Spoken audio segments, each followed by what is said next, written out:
everyone, welcome back to the HUBient channel.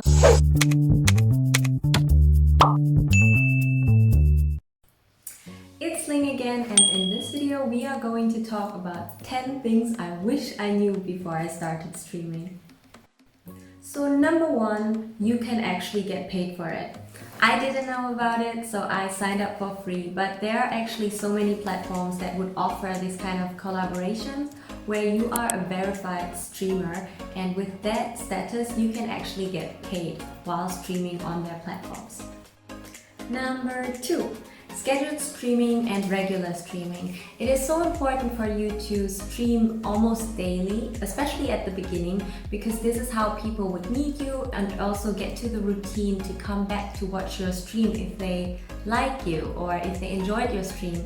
So imagine if you don't and you just stream once per week, they might forget you. But if you are every day online, it's more likely for them to say, hey, I saw her yesterday, I'm curious what she's gonna do today, or he is doing today.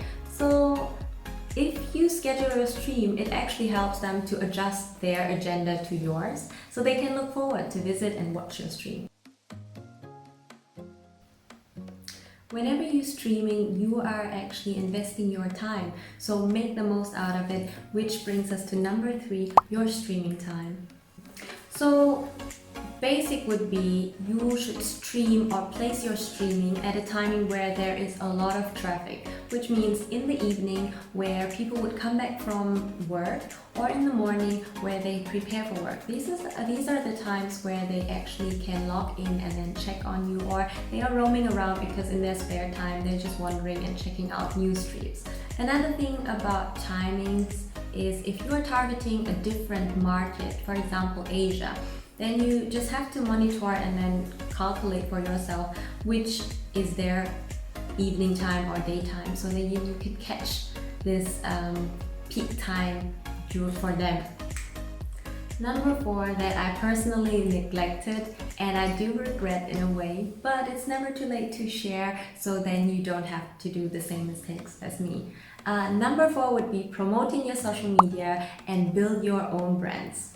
And you always have to build your portfolio as a streamer, because whenever you would switch platforms, for example, they are asking if you are experienced or not. So it does help that your following numbers are high, and then it's easier to negotiate different streaming contracts actually. Number five, networking. Especially at the beginning when you are completely new, you don't know anyone, it does help when you visit experienced streamers, visit their stream, see if they have the same interests that you might like, so then it's easier for you to engage in the conversation, ask them for suggestions, learn from them, how do they create the stream, how do they have this stream flow, or learn from them and see how it goes. Be engaging, participate in the conversation, be natural, and don't invade the stream, which means don't just jump in any stream and then just shout out, oh hi, I'm a new streamer,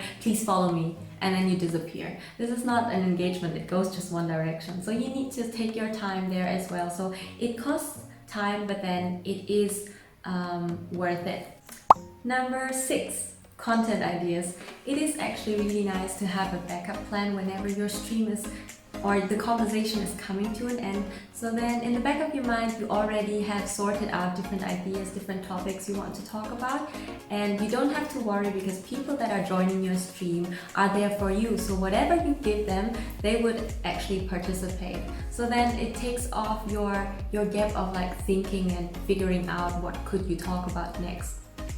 But for example, you could also make raffles or play different games, for guessing games, winning games, whatever game it is, just to keep the viewers entertained and they have a way to participate in your stream.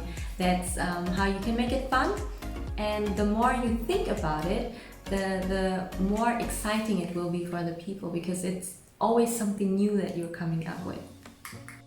Number seven, which is quite basic, tidy setup, look prepared, good lighting, camera angle is set up properly, and maybe have some background music so it's not just silence or until you start to talk.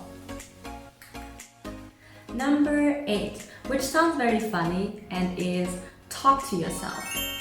Believe it or not, but it makes a huge difference how you enter a stream and see the streamer is doing something or doing nothing. Because imagine you joining a stream without any expectations and someone is just staring at you. And they go, "Oh, welcome to the stream, how are you today?" You suddenly feel like, oh my god, she's jumping at me and this is too much, so you want to escape from it, right? But you don't want this to happen, so you make it very natural when you keep yourself occupied, you share your thoughts, or you describe the steps that you are doing right now. So people that are joining, they're like, oh, she's having fun, she's doing something, so let's see what's gonna happen now. And then this is how naturally conversation would start, and you want this to happen. Number 9, your mental health. Especially at the beginning, you should know or prepare yourself that your streams can be very quiet and it's part of the process, because it cannot happen overnight and people don't storm your stream just because someone new joins your stream. So of course there are featuring functions for the first week, but that's even more important how you present yourself, because you have only one moment to impress them. But it's okay, because with time they will get to know you better, and that's when they decide if they want to join you or not.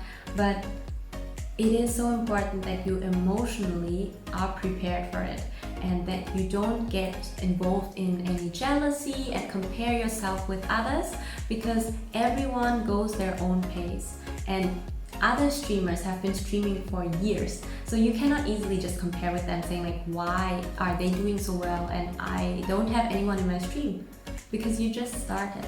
So don't be too hard on yourself, and then you'll be fine.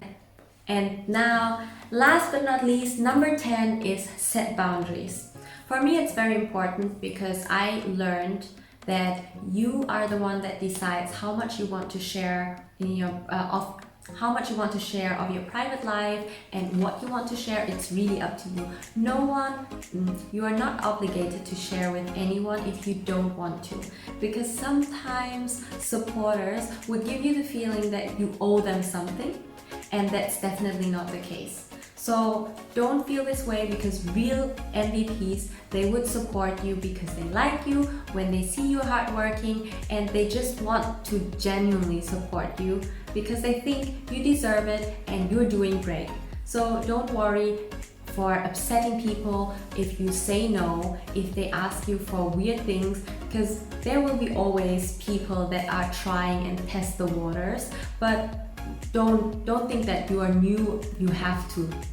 Like, no one can force you to do anything. And that's about it. I hope you enjoyed the video today, and if you do like it, please give it a like and the channel a follow for more interesting content. I'm going to see you for the next video, and I'm sending you lots of love meanwhile. Bye bye.